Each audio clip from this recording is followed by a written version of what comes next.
Takulandirani ku AMTV Malawi kuchimake kwa nkhani zenizeni. Ngati nkhani imeneyo kuno kulibe, dziwani kuti nkhani imeneyo ndi yabodza.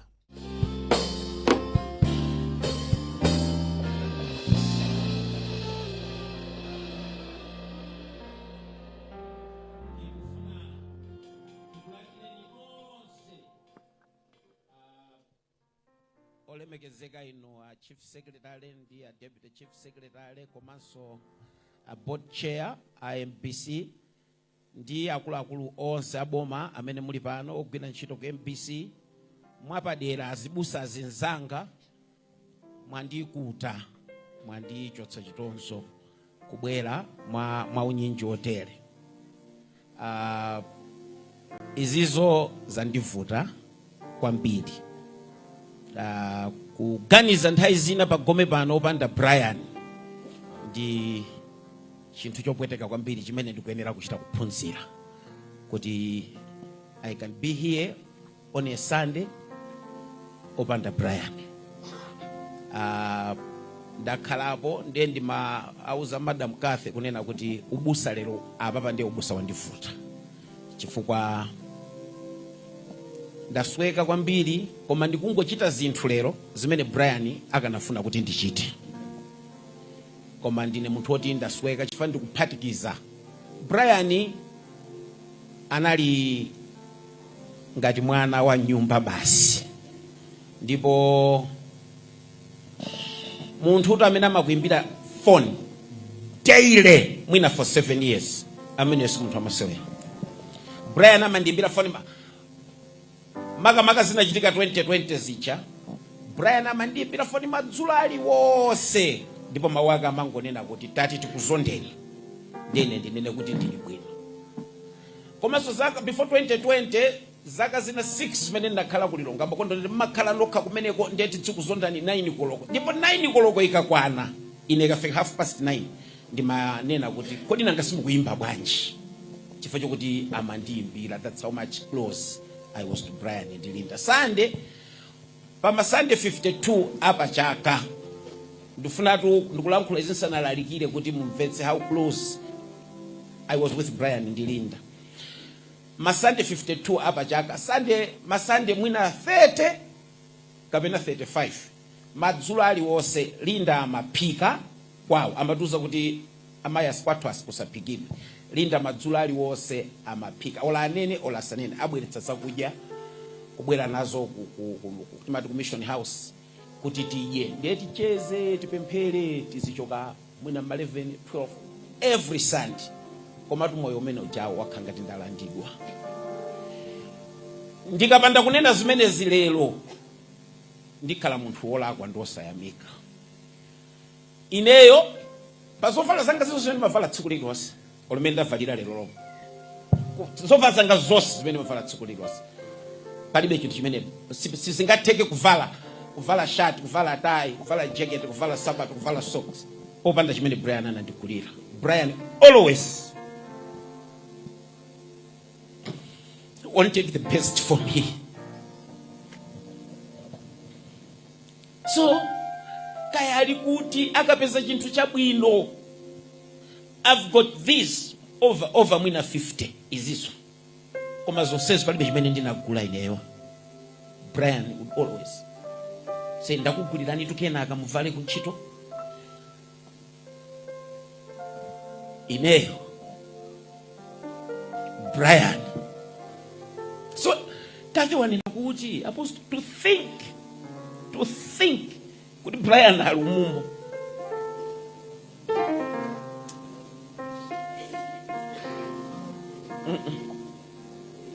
Zinthu zopweteka kwambiri. Koma Mulungu sitingamuimbe mulandu. Palibe amene angamuimbe mulandu. Zinthu zina tizazimvesa bwino. Pali wina analemba nyimbo amanena kuti we'll talk it over my Lord and I will ask for a reason, he will tell me why. Ndikufuna kuti ngoimba nyimbo ziwiri.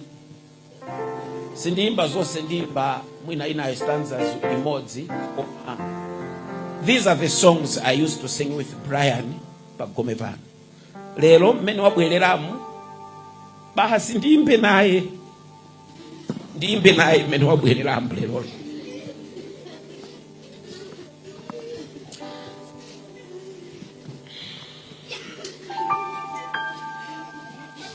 We'll talk it over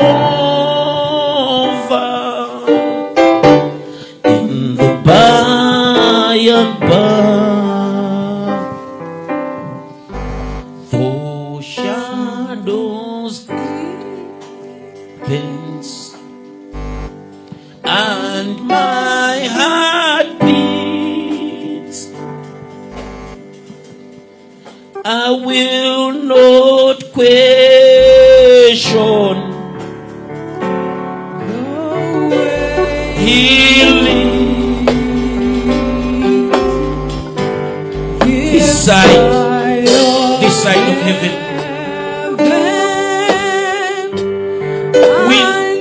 We know in part.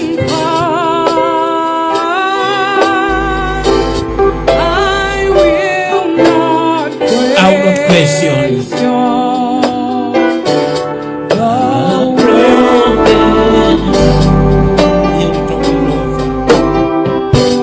We'll talk it over in the by and by. We'll talk it over, my Lord and I'll ask for You tell me why. When we talk it over in the by and by. One more time, we'll talk it over. We'll talk it over in the by and by. We'll talk it over, my Lord and I'll ask for reason. You tell me why.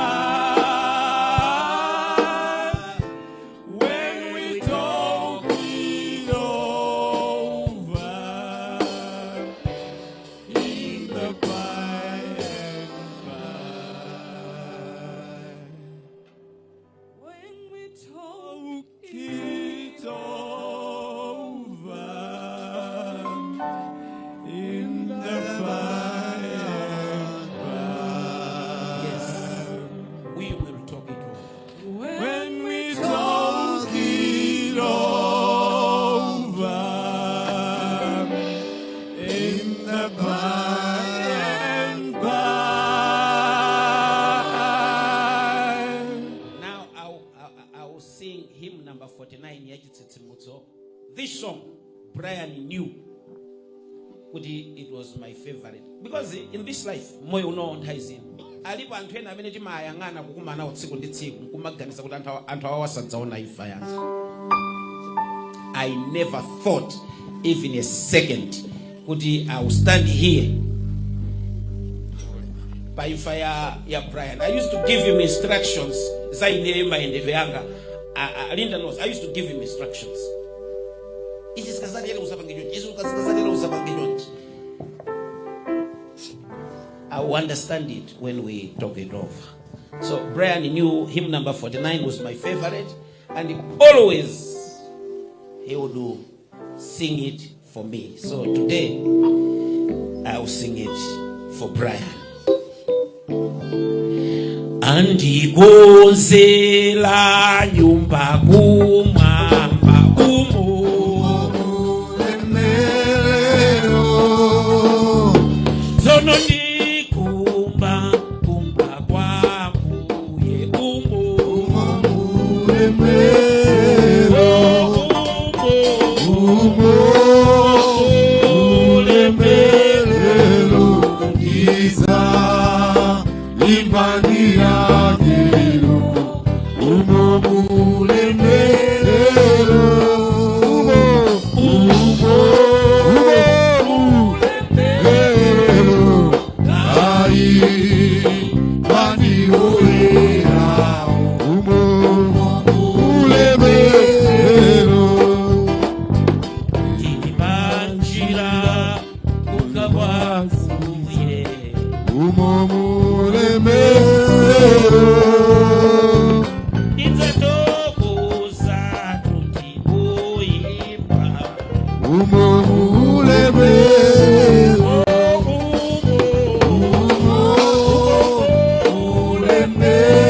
kulodala Umulemelero idzakalitsa nthawi zamuyaya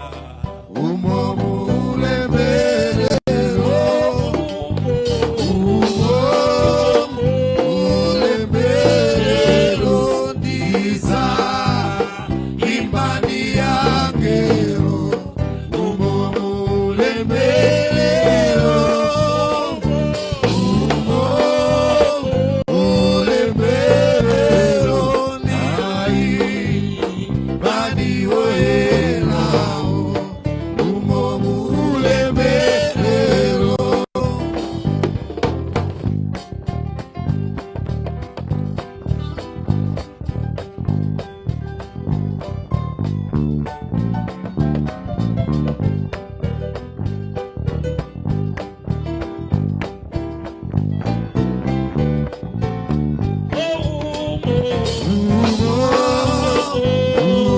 Umulemelero ndiza imbani yangelo Umulemelero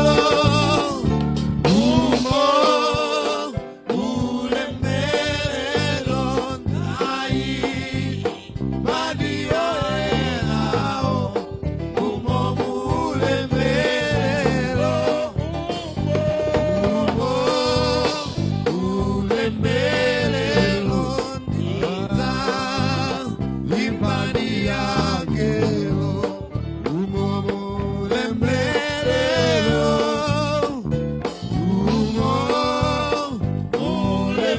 Umulemelero ai bani oelao Umulemelero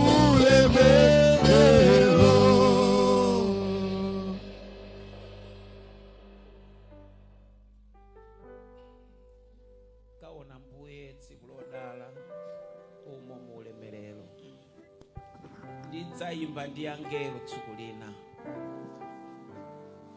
umo mu ulemerero.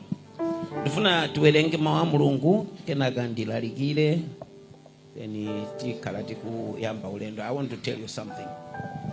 Brian anali ndi zimene amazikhulupiriranso kwambiri.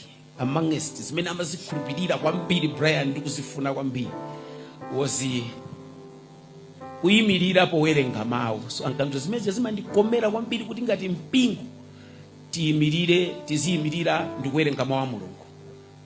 Let's nikamuza kuti you are the chairman of the church. You can say kuti tiziwerenga mawu a Mulungu titayima.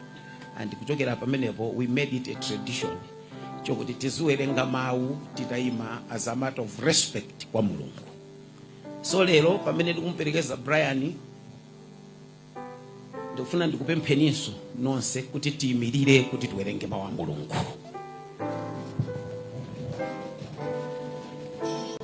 Yohana chapter 14 verse 1 ndingowerenga Bible langa la Chizunguli. Let not your heart be troubled.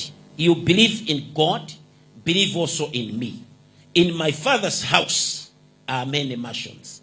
If it were not so, I would have told you. I go to prepare a place for you. Father, I thank you for the reading of your word. Your word is life. Speak this afternoon so that we may live. Amen. Amen. You may be seated in the presence of God. Ndifuna ndilalikire pamutu umene ndawutcha kuti tidzakumananso. Tizakumana. Wina wolemba nyimbo analemba nyimbo yonena kuti tidzakumana patsidya. Muli monsemo mmene zinthu zidzakhalira koma choonadi nchokuti tidzakumananso. Ambuye Yesu akuwauza ophunzira awo kuti mtima wanu usavutike. Mmakhulupirira Mulungu, khulupirirani inenso. Nyumba ya Atate yanga muli malo ambiri. So nyengo ngati izi zimatikumbutsa mmene moyo wathu ulili so fragile and temporary. Mmene moyo wathu makhalira.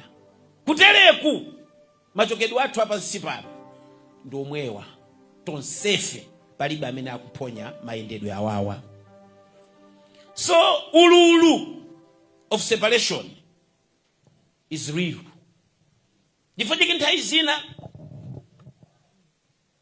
wina dzulo anandiuza kuti ndikhale strong kuti ndimulire bwino Brian. Ndiye ndamuuza kuti sizitheka. Sizingatheke moyo uno, the pain yakusiyidwa, the pain yotaya mwana is real and sitinga iyi zembe. So ena afe kuti tichire timachira ni misozi. Ndiye anthu atipatse mpata titani ifeyo tilire. Koma imfa imatisiya ife kuti chita confront ndi funso lokhudzana ndi umuyaya. Tsiku ngati la lero timayenera kuti tikambirane, timvane, tiziyang'ane tokha nkuona kuti kodi ine tsiku ili likadzandifikira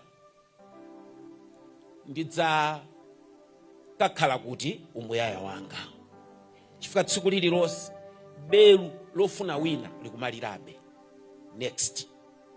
Next. Litalira next, it was Brian. Koma likhoza kuliranso next, sitikudziwa kupitapo ndi ndani. So munthu umene uzizifunsa unena kuti kodi zikatere ineyo ndikafikira kuti.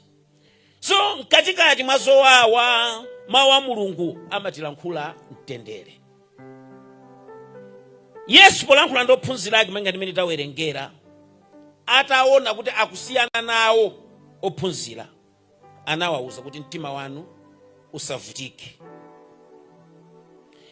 Sana tsutse mukawayang'ana vesi kuimvesa bwinobwino, Ambuye Yesu sakutsutsa reality of separation, koma akunena kuti in the face of separation mtima wanu usavutike. Chifukwa kumene ndikupita ineko inunso muzabwera. Kutereku sikuti Brian azabweranso kwa ife yayi, koma ifeyo tipita kumene kuli Brian. So chifukwa chimenecho Ambuye Yesu akufotokozeratu uthunthu, the certainty of reunion, kuti tsiku lina umo mu ulemerero tikamati tikayimba ndi oyera, tikayimba ndi oyerawo, tikayimba ndachina Brian iwa. Usiku ndimalingalira kwambiri mawu a Brian onena kuti kumakhala bwino ndi anthu kumadziwa kuti kuli mawa. Andi chimene ndimalingalira chonena kuti foni kuyambira nthawi imene anthu anayamba kudziwa kunena kuti Brian wamwalira mpaka kwacha, mpaka napano ndikuyankhula nanu muno, anthu ena abisa kukhulupirira. Sakukhulupirira. Kukhala bwino ndi anthu otchuka, mtolankhani woyamba kumwalira si Brian yuyi, koma khalidwe speaks louder than microphone. So pano munthu ameneyo uyu mwana uyu busa wake nali ine. Nthawi zina ife azibusa timamangika pofuna kunena kuti moyo wake waenda kubwanji ameneyo. Mukafuna kumva bwino za moyo wake mundifunse ine. Brian didn't have a lot of friends, but he made so many friends.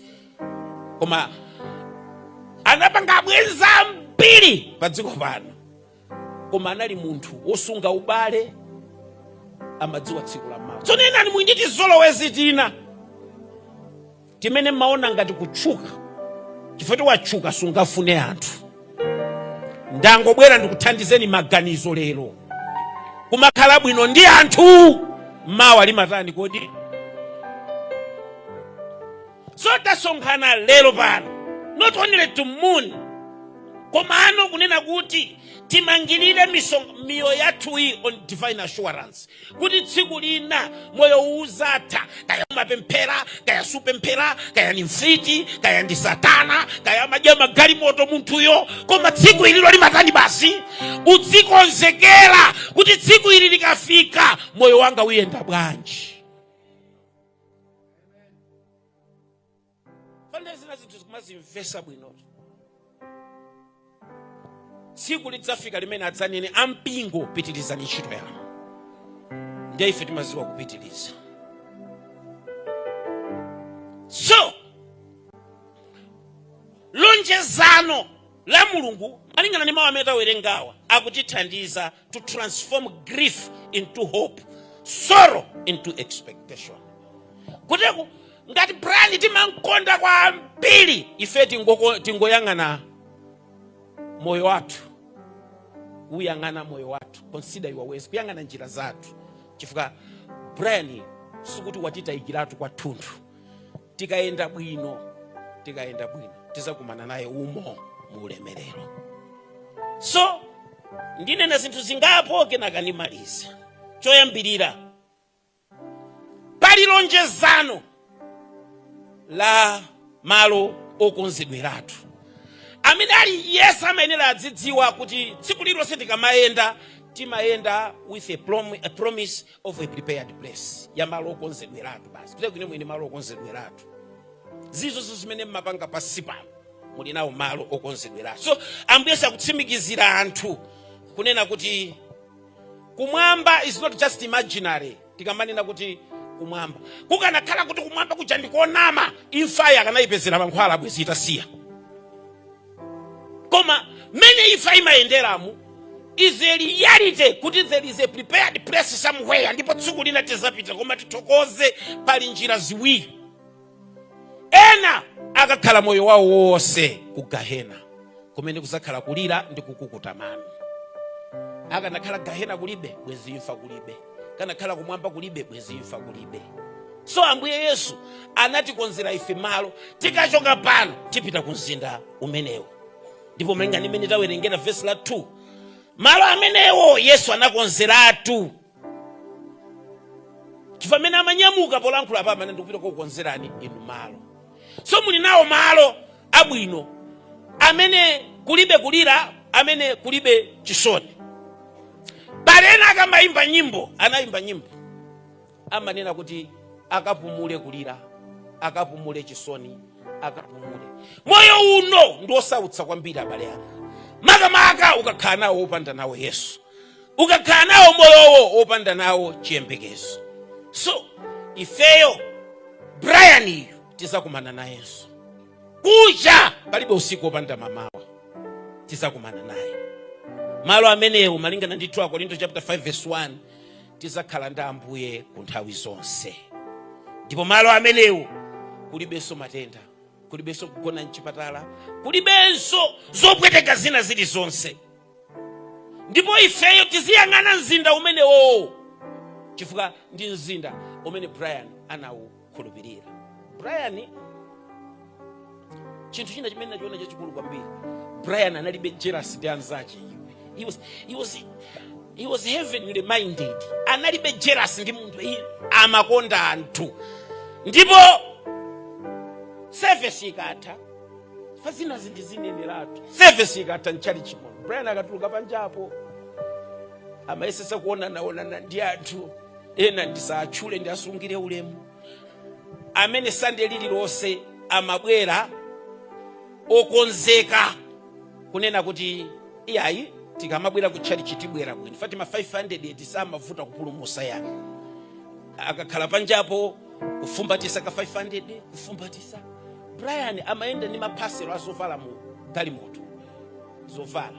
Akafika akamuona munthu uyu, iyi shati ndiyo mwe nyenyeka kolala. Wiki ambaka mabwera angwidizitsa kapasolo. Sikuti akatenda pamene family pa anthu ena mukapereka sikulongolola kwake pagome kupanga zolengeza. Ndimapereka mashati pa. Inu imilirani, shati mavala yana kupatsani ndani? Not Brian. Anali munthu chifukwa amanena kuti usamanene kuti ndimakonda Mulungu pamene sukonda nzako. Palibe amene anaona Mulungu kuti mukandiona ine muzindikonda mwaona Mulungu. Mulungu amafanana ndi ineyo. Chifukwa ananena kuti anamulenga munthu muchani kodi? So ngati musamafutike ndikuyang'ana kumwamba kuyang'ana Mulungu ayang'ana pano.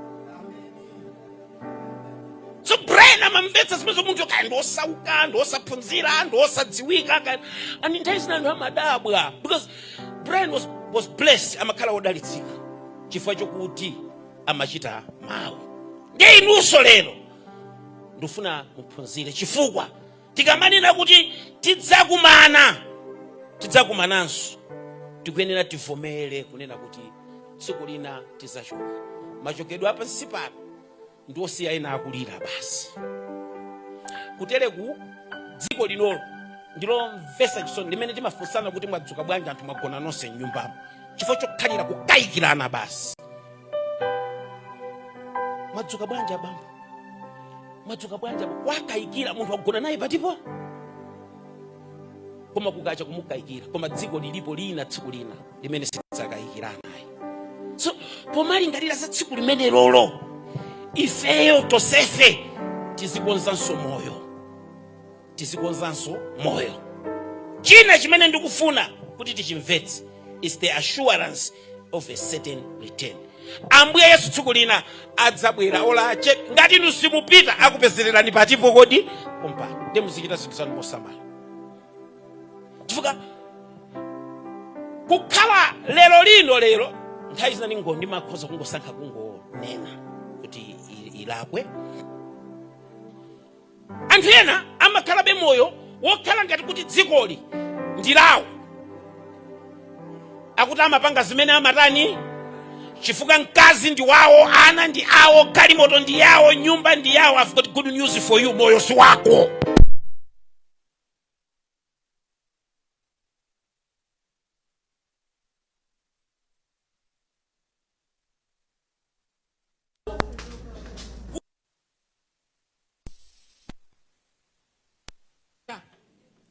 Koma enafe akuti ena otsala amoyonu zisamalani akhoza kukupezani pompano kapena mukhoza kunyamuka inuyo. So sanangolonjeza preparation kuti ndikaukonzerani inu malo, analonjezanso kuti ndidzabwera kuti kumene kuli ineko mukakhale inunso. So zimenezo Mulungu akulengeza kuti pobwera akuti adzalandira anthu kwa iye yekha, adzalandira anthu. And nthawi imeneyo ikadzafika tidzakhala ndi chigonjetso pa imfa. For Bible manena kuti imfa yamezedwa mu chigonjetso mwa Khristu Yesu. Tsiku lina tonsefe tidzafike pamenepo. Ndiye alipo anthu ena amene amapanga uchimo a lifestyle.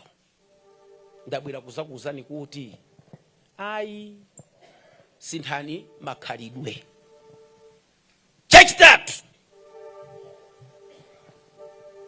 Ambuye Yesu akuchita addressing nkhani ya reality of temporary separation.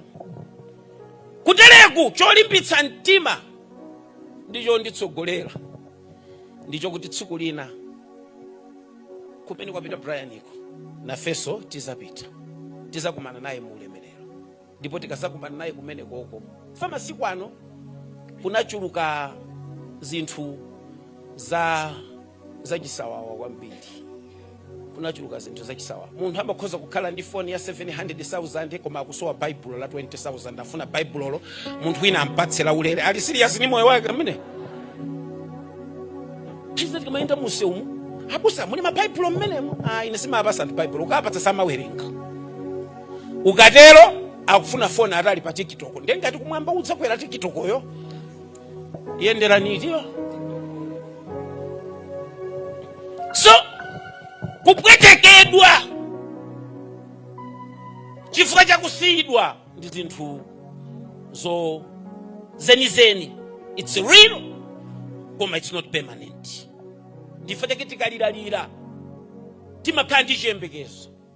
Ndiko anthu omvetsa chisoni ndi anthu amene amayenda opanda Yesu. Koma ife timalira koma tikudziwa basi kunena kuti tsiku lina tikulira zomwezi zimene ndimanena poyambasi zimene tikuliranso kwambiri kuti atikulire majekete ndi ndani ife mongazi busi sabato tikulira zimenezi ambiri. Brian was a friend of so many. Koma tikuyeneranso kunena khala ifeyo moyo wokuti tsiku lina tizachoka moyo uno ndikupita kukakumana naye. Fuka malingana ndi Yakobo chapter 4 verse 14 moyo wangu khala nthunzi basi. fa masiku anotu zinthu zikuvuta kwambiri chifukwa chonena kuti anthu akumaona ngati moyo umakhalabe mpaka nakalekale makamaka ndi mahebo akungonekata dzingokhala dzingomwa mahebo basi. Ayi chakulako muziphatikizirapo somo wa Mulungu kumwa. Bible nati mauwa ni moyo kwa amene atani kodi awapeza. Zingoliya jinja akugwira dzina zofira zidedesa ndi athu chifukwa mudziwa kumaopa zinthu zina kumaopa abale anga mwa Ambuye. Masiku ano ukumapeza kuti sopo akuti jinja umwe ni mankhwala kena kasopeza sopo so wa jinja kachaso wa jinja. Tikuyenera tikonze zinthu zathu, tikonze moyo wathu, tisiye zinthu zina zachisawawazi.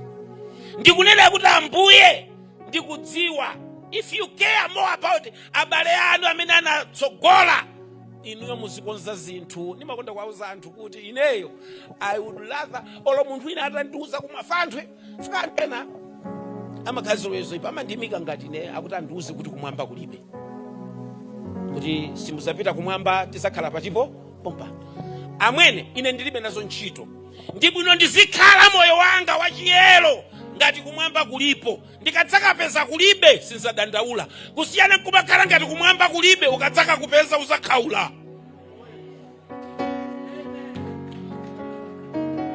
Solosa malimbana ndi zinthu zimene sizikuthandizana. Anthu awa atulankani anzeru zawo anyamata sa mmene analili Brian mujanalo upepera kumapemphera upeza wina ukuzolankhula zacho umachita kuona zo olo step yake akamaenda poto akuti sapita kuchalichi kuti mainuso maendedwe anu ngoka naso kuchalichi. Pamene anyamata amphamvu awa amasuti woongoka akabwera nchalichi muno amakweza manja misozi kuno. You better live your life kuti kumwamba kulipodi. Koma kusiyana ndi kumakhala moyo kuti tsiku lina musachite regret. Fa moyo wanuwo ndi mpweya basi. Mphepo ikapitapo inuyo palibe. Dzana madzulo Friday madzulo amanena Apostle Tielo abwera dzana, and we laughed and he was making jokes ya kuchipatala. Koma Mulungu anatibisira basi mawa kuti Brian achoka. Ndiye moyo mmene umakhalira moyo kumvetsa chisoni kwake.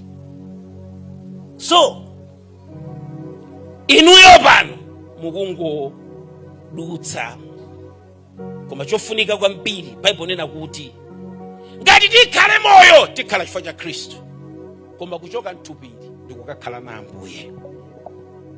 So masanano ndifuna ndikuyitanireni ndikulimbikitseni kunena kuti inuyonso mukonzekere your own eternity. Kuti mukonzekere your own eternity muziyang'ana tsiku ngati ili kukhala a reality, kuti tsiku lina tsiku ngati ili lidzabwera basi. Tsiku ngati lidzabwera chifukwa Ahebrew chapter 9 verse 27 akuti kwayikika kwa munthu kufa kamodzi akafa ndi chiweruziro. Tsiku lina tosefe kufa ndiye tidzafa ndithu. Bible limanena choncho, kufa ndiye tidzafa ndithu. Koma timakhala ngati madzi amene akatayika sangaoleke, koma Mulungu akuyesetsa kuti wotayikayo asantayikire iyeyo yayi. So madzulo masana nafunika enanu ndikulankhuleni chifukwa tikamanena enanu ndinu a Khristu koma opanda makhalidwe. Chikhristu ndi khalidwe. Umayang'ana anthu akufatikisa mmene anthu amatama malilime ife patoti mayangulazo tumalilime yozikamba sewe. Koma timadziwanso kuti mukadzapeza Khristu opanda khalidwe si Khristu ya. Chifukwa Chikhristu chicha chimatisintha khalidwe. Tsono ndinabwera kuti ndinene kuti anthu ena anu ndofuna musinthe khalidwe. Mawa Mulungu anatibisira. Ndiye tikachoka pamene kuti pakumana ndi chiweruziro. Koma malingana ndi Roma chapter 6 verse 23 timakumanaso mawu Mulungu akunenaso kuti koma mulungu amatipatsa mphoto imene ni moyo wosatha. So kukhala ndi chikhulupiriro mwa Khristu zimatithandiza kutikonzekeretsa umuyaya.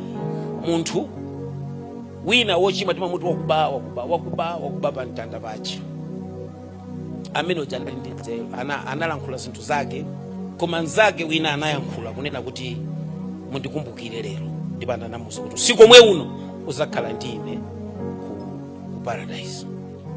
So ngakhale mitima yathu ndiyosweka, ngakhale tathedwa, tikuyenera tiyimebe nji pa malonjezano a mulungu. Mulungu samanamiza munthu. Tikuyenera tiyime nji, tikonze njira zathu, tinkonde Ambuye. Inu akubanja inu mkonde na Ambuye mene mankondera Brian, chifukwa wotayikayo watitayikira ifeyo sana ntayikire mulungu.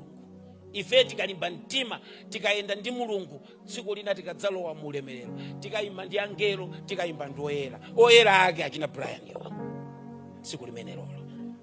Chifukwa mulungu watikonzera kale ifeyo malo, ndipo adzabwera mwina muimfa olo wathunthu kudzabwera kudzatenga oyera, akuti adzasonkhanitsa ake onse. Imfa imangotisokoneza chiyanjano chathu pansi pano, koma it cannot cancel eternal reunion. Imfa singapakiswezi. Pali mawu ena amanena kuti memory is one gift of God. George Yonse analemba, is one gift of God. Death cannot destroy. Kutero kuifeyo pano, si ife tokha amene tili pano, si okha amene ali kunja.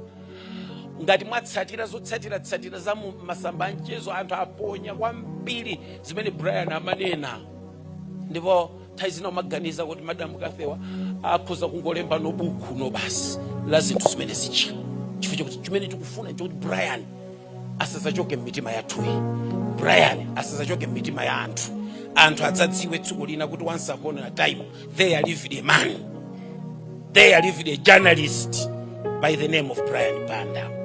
So lelolo pamene tikumulola Brian kuti tikukamperekeza kuti mawa akagone, tikumuyika m'manja mwa mulungu. Kaya bwanji kaya zandivuta kwambiri kunena kuti sindikuona abe ngati ndize zimene tikuchitazi, sindikuona, koma zikuchitika. Chofunika ifeyo tingokonzekera kukhala, we should hold firm to the blessed hope. Chifukwa Yesu Khristu ali ndi moyo, ifenso tizakhala ndi moyo naye pa nthawi yokonzekera. Ndipo tsiku limene likadzakwana, ine sindikukayika, tizakumana naye Brian. Ndipo nyimbo ina yake ndega namba 98 ya chitsitsimutso, stanza ina ananena kuti okondedwa mu ulemerero akundikodola omwe ndalekana nawo pa mtsinje, ndikafika mu Edeni wamwamba adzayimba. Koma ineyo ndifuna ndikaoneka ya Ambuye, koma ine ndikakafika kumene koko ndifuna ndikaoneka ya Brian. Ambuyewo tikambirana pambuyo, koma ndikakafika zofuna za ine.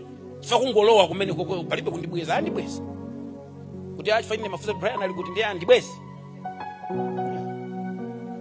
Kumene koko sikumakhaza violence, ndi dziko la mtendere, ndi dziko la mpumulo. Koma ndikafikako ndifuna ndikaona oyera mtima. Ambuye akudalitseni, ndiye tipemphere. Tikuyambikana Ambuye chifukwa choti ndinu chilimbikitso chathu kuti tsiku lina tidzakumana ndi okondedwa athu amene tinalekana nawo mmoyo uno, tidzakumana nawo patsidya. Tikupemphera kuti pamene tikupitiliza mwambo wolira ndi kumperekeza mwana wanuyo Abusa Brian, ifeyo mutipatse mphamvu, mutipatse chiyembekezo, mutiphunzitsenso kukonza zinthu zina zimene sizimachita bwino, pozindikira kuti munatibisira mawa. Mulemekezeke Ambuye masanano mu dzina la Yesu Khristu. Amen. Osayiwala kupanga subscribe ku channel ya AMTV Malawi.